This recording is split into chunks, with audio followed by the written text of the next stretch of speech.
Fala galera, beleza? Aqui tá falando é o Ray. E galera, eu vou mostrar aqui pra vocês o mod do Optifine. Depois que vocês abaixarem, que eu vou deixar o link na descrição do vídeo, vocês entrem na sua pasta, como eu aqui embaixo. Vou em downloads.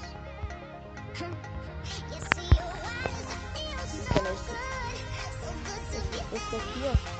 Eu não sei o nome disso aqui, mas eu não sei se você ler. Você clica,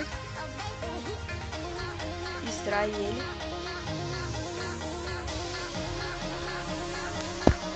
Quando você extrair, você já vai abrir uma pasta, que é esse daqui.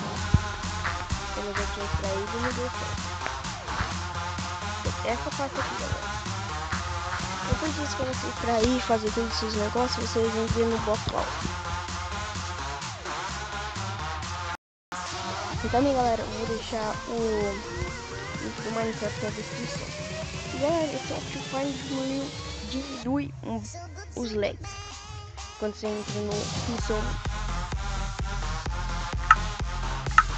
Beleza? Vou baixar o que ficar muito alto. Então, galera, vou mostrar aqui pra vocês como colocando aqui em cima, né? A chavinha aqui. Aqui vocês vêm aqui, ó, manage mod PE script. Clica aqui e vem importar aqui, vem downloads, que é a pasta que você extraiu, e tá aqui o mod. Aí vocês escrevem seu mundo, né? Eu vou criar um mundo aqui normal aqui pra mim, criativo.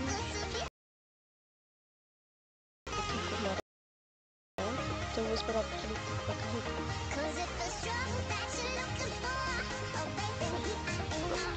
Então galera, isso aqui também é tipo tem tipo uma textura aqui, galera. É muito da hora. Gostei muito desse mod. E tá aqui o Optifine. Essa bolinha bem aqui embaixo, galera. Bem aqui embaixo. Pequenininho. Então galera, é isso que eu queria mostrar pra vocês. Se vocês gostaram, deixa o like e se inscreva no canal, beleza?